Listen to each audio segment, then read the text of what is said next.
From the sounds of this interview, it seems like she's probably going to make more money overseas in EuroLeague than she did during this WNBA season. The moment fans feared the most almost came true. Caitlin Clark, the single biggest phenomenon women's basketball has ever seen, was ready to walk away. Not because she couldn't handle the game, but because the game couldn't handle her. And while the WNBA turned a blind eye to months of bullying, racism, and unfair treatment, Europe was rolling out a red carpet, ready to hand her a $10 million crown and make her the highest paid female athlete in the world. From the sounds of this interview, it seems like she's probably going to make more money overseas in EuroLeague than she did during this WNBA season. Apology is warranted to Caitlin Clark, or they just need to. But suddenly, in a move that shocked everyone, she stayed. The question is, why? Because the truth is, the WNBA didn't just want Caitlin Clark back, they needed her. And when she said she was done, the panic button was smashed into 1,000 pieces. Caitlin Clark was eliminated from the playoffs. WNBA ratings had declined 50%. They have lost half of their audience in less than a week, and it's only going to get worse. Sales plummeted, ratings cut in half, sponsors ghosted. Caitlin wasn't just a player, she was the product. And without her, the WNBA was on life support. Let's rewind. Europe had offered Caitlin Clark a once-in-a-lifetime deal. More money, more safety, more respect, and most importantly, no drama. They treated her like a queen. Meanwhile, in the WNBA, she was being shoved, body-checked, insulted, and targeted every single game. And the league did nothing. No suspensions, no accountability, just silence. Caitlin Clark was the rookie sensation, bringing in millions of new fans. But behind the scenes, she was surviving a full-blown hostile work environment. And then came the breaking point. Reports leaked that Caitlin was considering leaving the WNBA altogether. Not for injury, not for personal reasons, but because the league had failed her miserably. The moment that rumor hit social media, the WNBA went into panic mode. Kathy Engelbert took to social media late last night, clarifying in part, she said, quote, "There is absolutely no place for hate or racism of any kind in the WNBA or anywhere else." I felt like was a missed opportunity from Kathy Engelbert to really address and say we don't support this sort of behavior in our league. And Breanna Stewart was another player who, after her game yesterday, came out and really echoed those sentiments and said that as much as the players love this sort of influx of fans that have come from this rivalry, at a certain point, enough is enough, and that's what they really implant racism and imply that everyone is racist because they don't agree with them. And they try to put that into everything that they're doing.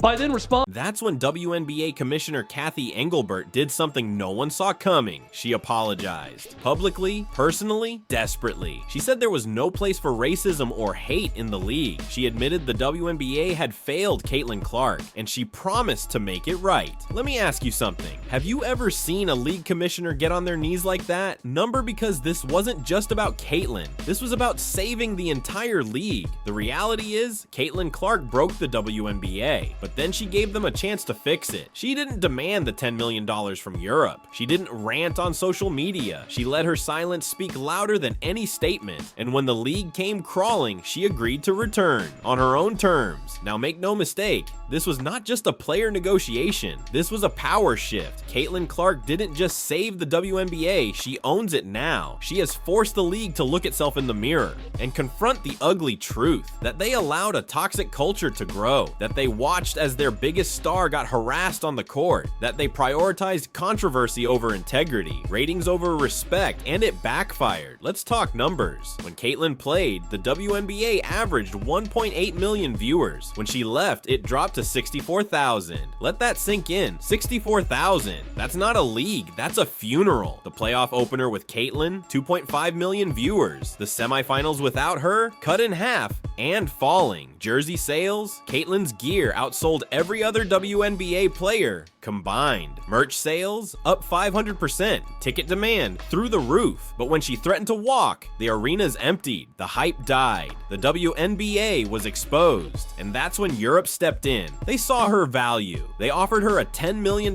deal that made WNBA salaries look like pennies. And here's the shocking part, the WNBA actually found money. Yes, the same league that claimed they couldn't afford better pay was suddenly had millions to throw at Caitlyn. They pulled strings, opened back channels, begged sponsors, because without her, they were finished. Let's be clear, this isn't just about basketball anymore. This is about reputation, power, leadership, and Caitlin Clark now holds the keys. But don't forget what led to this: the racist remarks, the dangerous fouls, the mean girl energy, the double standards. Players like Angel Reese and Alyssa Thomas were constantly at the center of controversy. Now, while the league turned a blind eye, fans noticed. Even other players spoke out. Breanna Stewart, one of the league's veterans, called out the culture and admitted something had to change. But the WNBA didn't act, not until Caitlin Clark said, "I'm done." And that's when they realized they weren't just about to lose a player, they were about to lose the league. Caitlyn's return isn't a comeback story, it's a reckoning. She's making the league change. From the top down, she isn't here to be just a rookie, or a mascot, or a ratings machine. She's here to fix what's broken, and if the WNBA doesn't listen this time, she will leave. And when she does, she'll take the fans, the sponsors, the media, and the money with her.